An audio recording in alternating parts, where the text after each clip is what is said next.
This training video is intended to be accompanied by a facilitator handout, and viewers should receive a study guide prior to the presentation. For your convenience, these materials can be downloaded free of charge from the Runway Safety Office website. Hi, I'm Harrison Ford, and on behalf of the Federal Aviation Administration's Runway Safety Office, I encourage you to put safety first. As a licensed pilot, I have a healthy respect for the rules and regulations set forth in the aviation community. Take the time to become familiar with your airport and constantly stay alert to your surroundings. Whether you're piloting an aircraft or a person granted with driving privileges on the airport grounds, play it safe. Think before you act.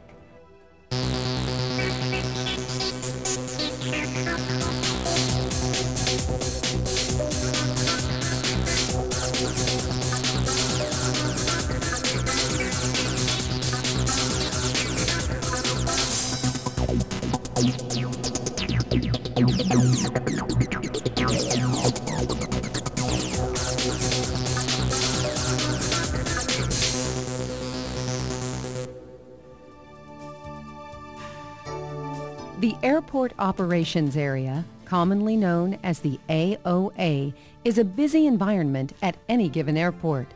This is the area on the airport grounds that includes ramps, taxiways, runways, and roadways. Essentially, it consists of everything inside the perimeter fence. Any person driving a vehicle on the AOA is subject to specific operating procedures. Prior to driving on the AOA, one should know and understand the vehicle operating procedures in effect at your airport. There is no room for deviation, as the procedures are to be followed precisely to ensure everyone's safety. From baggage handlers, fuel truck operators, caterers, to maintenance technicians, everyone plays a vital role in the aviation community. In addition to routine airport operations, there may be construction crews, shuttle services, and pedestrian traffic adding to the dynamic activity of the airport. It's obvious that the airport environment can be a hectic one, so safety must be a priority. While airports can be confusing, congested places, there are no acceptable excuses for cutting corners and compromising safety. Regardless of the type of airport vehicle you are driving, you have the same accountability and responsibility as that of a pilot taxiing an aircraft. This video is intended to address general safety concerns that apply to airports with operating airport traffic control towers. However, many of the safety concerns and procedures are also applicable to airports without control towers. It is the responsibility of your airport manager's office to make sure site-specific training is made available. To safely and successfully operate a vehicle properly on airport grounds, a thorough training program is essential.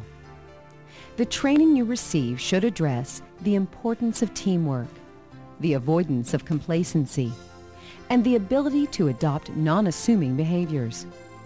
Periodic refresher training should also be conducted. It's best to learn from those who are more experienced than you. When driving on the AOA, be patient, observant, and drive slowly. At any point in time while driving on the AOA, you must know your exact location, where you are authorized to move about, and what procedures are necessary to maneuver safely in each area. Many airports have specific rules regarding vehicle operations. If you've not already received a copy of these rules, check with the Airport Operations Office where you work for the specific safety rules for your airport. Let's now examine some safety concerns that apply to driving on any airport operations area. Never drive under any portion of an aircraft or allow the wing of an aircraft to pass over your vehicle. Regardless of the visibility conditions, when driving on an AOA, remember it's easy to get disoriented. Maintain a safe distance when driving around parked or taxiing aircraft. If an aircraft's beacon is flashing, this signals that the engine is about to start or is already running. The aircraft beacon lights can be found on the tail, the top, or bottom of an aircraft. Use extreme caution whenever you see these beacons flashing. Be aware that the force of an aircraft engine's blast can cause significant damage or injury.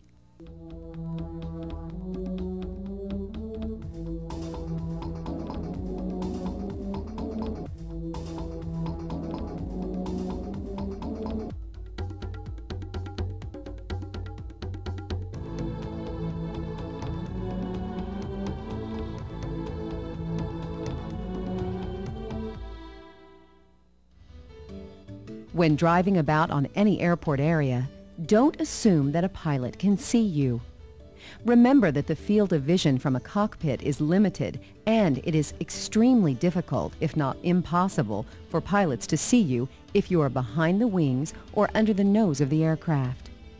Remember that aircraft always have the right-of-way.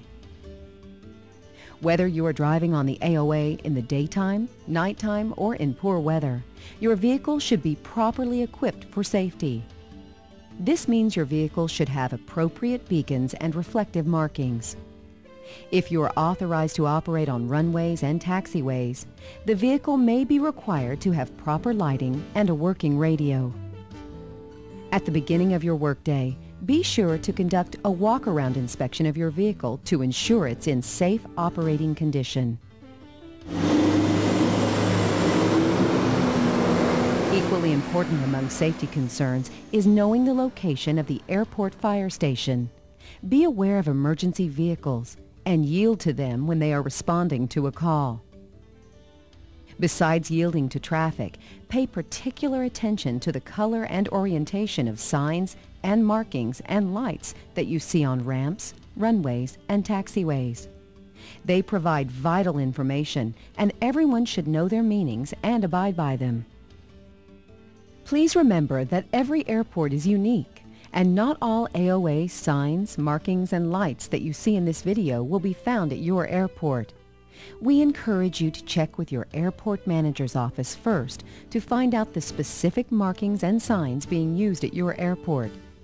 It's imperative that you commit these symbols to memory so you can protect yourself from being put in a compromising situation. In an unfortunate event of being involved in an accident on the airport grounds, report it immediately to your supervisor. Any accident that involves an aircraft has to be reported so the aircraft is not flown until the damage can be inspected and repaired. Everyone who works on the AOA has the responsibility to be alert to and pick up any foreign object debris, also known as FOD. Such debris can be tracked onto airfield surface areas by vehicles, dropped from vehicles or aircraft, or blown onto the airport premises by wind. FOD can create a hazard during taxiing, takeoff, and landing. Trash or rocks can be extremely dangerous on an AOA as they can get sucked into a jet engine and shred internal parts in seconds. Everyone has the responsibility to make sure the airport area is clean and free of FOD. Up to this point, we've been talking about driving procedures that apply anywhere on the AOA. Now let's look at the specific areas of the AOA. It is divided into two distinct areas, the non-movement area and the movement area. The non-movement area includes aircraft parking areas, loading ramps, and maintenance ramps. When driving in these areas, exercise extreme caution due to the close proximity of the aircraft. Radio contact with air traffic control is normally not required when driving in a non-movement area. Although not typically posted, the speed limit on the ramp is usually 15 miles per hour or less. Never drive behind an aircraft that is being pushed back by a tug or one that is powering back. Stop when directed by an aircraft wing walker or find another safe direction to travel. Non-movement areas are often marked with vehicle lanes. White lines usually designate these lanes. If vehicle lanes are present, you must use them. Some ramps have aircraft taxi lanes too. These lanes are marked by solid yellow lines. Other markings that you might see on a ramp are those markings designating aircraft parking or tie-downs. Be sure to learn about the specific markings on the ramps at your airport. Another AOA surface hazard is fuel spills. Be alert to this and do not drive through a fuel spill. Be aware that the heat generated from a vehicle's catalytic converter can ignite fuel or dry grass. The boundary between the movement and non-movement area may be marked with two yellow lines. One is solid, the other dashed. The solid line is located on the non-movement area side, while the dashed line is located on the movement area side. Unless you have permission or authorization from air traffic control, do not cross the boundary line onto the movement area. If there is no boundary marking present for the non-movement area, you should check with the Airport Operations Office to find out where the actual boundary is located. Now let's concentrate on driving on the movement area, which is a little more challenging. The movement area consists of taxiways, runways, and other designated areas as determined by each airport. To drive a vehicle in this area, you must have authorization from airport management, have permission from air traffic, and monitor your radio at all times. Never enter the movement area unless you meet all three of these requirements. During your training, you may be required to identify on a diagram the runways and taxiways on your airport. It's important to memorize the layout of the airport. Having this information committed to memory can decrease your chances of having an accident. Markings, lights, and signs all have very specific distinctions in the movement area. Runways have white markings, which make them clearly discernible from other pieces of pavement and are identified by numbers. These numbers are located at both ends of the runway. Normally on runways you will see white edge markings and center lines. Edge lights are typically white.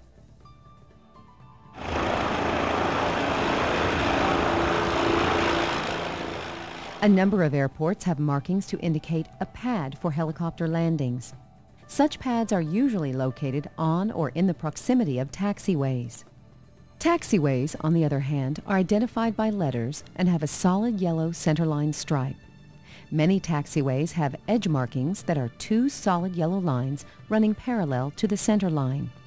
If there are taxiway edge lights, they will be blue.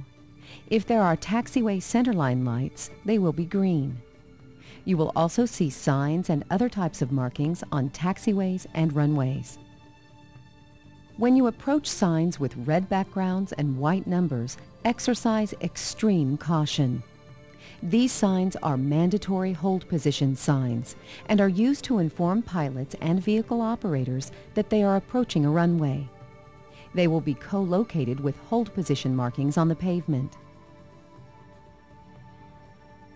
Hold position markings, which are also known as hold lines, are a series of 4 yellow lines, 2 solid and 2 dashed. The solid lines are located on the side of the taxiway where the aircraft or vehicle is expected to stop. You may not cross these lines until you have specific authority from air traffic to do so. Maintenance 1, proceed across runway 4 at taxiway Echo. Report clear of the runway. Roger. Maintenance 1, crossing runway 4. Signs having black backgrounds and yellow letters provide information on your location. These signs tell a pilot or vehicle operator on what runway or taxiway they are currently located. Signs with yellow backgrounds and black letters are guidance signs. They always have arrows that point to the direction of a runway, taxiway, or other destination point on the airport. It is likely that you will see combinations of these signs on most airport facilities. For example, you will normally see a taxiway location sign along with the red mandatory hold position sign. Visor placards may be available for airport vehicles. These placards serve as a quick reference guide to identify airport signs and markings. Mitsubishi 5-4 Uniform Sierra, Roger Grand, where we park? Yes, sir. West Post Office, ready. Dispatch 4, uniform share taxi runway 17 right. 17 right. One of the most important safety aspects of driving on the movement area is communication. When using the radio, make sure you understand messages communicated to you. Use readback techniques. Repeat or read back your instructions from ATC. If you are unsure of what your controller told you, or if you don't understand an instruction, ask the controller to repeat it by stating, "Say again." A controller would rather repeat or explain something than have a misunderstanding that leads to an accident. So don't assume anything. Stop, think, then ask for assistance. Taxiway Delta on E progressive to the ramp. When air traffic control gives you authorization to move on the AOA, and to do so appears unsafe to you, express your concerns to ATC immediately. Even after you receive authorization to proceed, look left and right, as well as up in the air before entering the runway. Aircraft can appear when and where you least expect them. Use correct radio phraseology and procedures when communicating with the air traffic control tower. Refer to your training handout for proper radio phraseology or terms, as well as the official aviation alphabet. Never substitute Citizens Band language or Police 10 codes for the required airport radio phraseology. It is not appropriate. If you don't use the radio frequently, communicating on it can be a little intimidating. Relax. Everyone has to learn at one time or another. Think about what you're going to say prior to contacting air traffic control. There is also a proper sequence for speaking to an air traffic controller. Before you contact them on the radio, make sure no one else is talking. Then key your mic and state who you are calling and identify yourself by using your vehicle call sign. Oak City Ground Maintenance Vehicle 1. Wait for the controller to reply. Realize that it may take a while, especially if they are busy. Be patient. The controller will respond to you. Maintenance Vehicle 1, Oak City Ground. Then state your location and your intended destination on the AOA. Maintenance Vehicle 1 is on the terminal ramp and would like to cross 18 right at Taxiway Bravo and proceed to the VOR. Once you complete the transmission, wait for the controller's response. At this point, they will either approve or deny your request, or they might issue you some special instructions. Maintenance Vehicle 1, proceed up to but hold short of runway 18 right. Always read back any hold short instructions. Roger, Maintenance 1 will hold short of runway 18 right. Knowing proper radio procedures while using air traffic phraseology and airport terminology will make you more comfortable when it's your turn to communicate on the radio. Knowing and understanding the proper procedures helps ensure safe and clear communication. If you find yourself in a position where air traffic control has not responded to you for a long period of time, repeat your request to them. Never assume you can proceed on your own after a period of time. You are required to monitor your radio at all times while on the movement area. In the event you lose radio communications with the tower, whether it's day or night, there's a backup communication system in place. Air traffic controllers use a light gun with colored lenses to tell pilots and vehicle drivers what to do. If you lose radio contact, make sure you are off the runway, then turn your vehicle towards the tower and flash your headlights. This signals the controllers that you may need assistance. It may take time for them to respond, especially if the controller's attention is directed toward another part of the airport. Rather than use the light gun signals, the controller may call airport operations to provide you with an escort. Be patient. A failed radio is not an excuse for proceeding without permission. Here are the light gun signals and their meanings. Steady green means it's okay to cross the runway or taxiway. Steady red, stop.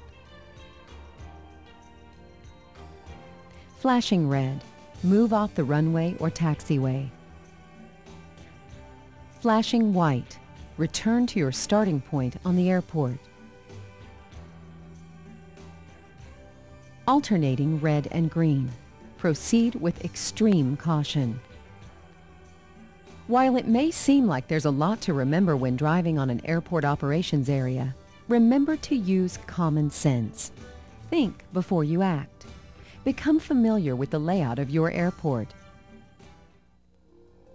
In summary, before you begin driving on an AOA, be sure you know the following: the layout of the airfield, taxiway and runway designations, the purpose and meaning of airfield signs, markings, and lights, your airport's specific AOA rules, the proper radio procedures, frequencies, and phraseology if you operate on the movement area. Once you become familiar with the operating procedures and regulations of driving on an AOA, don't allow yourself to become complacent. When in doubt, ask questions. You can never be too safe. Everyone has responsibility when it comes to safety. For information about your specific airport facility, contact your airport manager's office. For further information on the subject of airport driver vehicle safety, contact the Federal Aviation Administration Regional Airports Division, the Runway Safety Program Office, or visit our website at www.faa.gov/runway safety.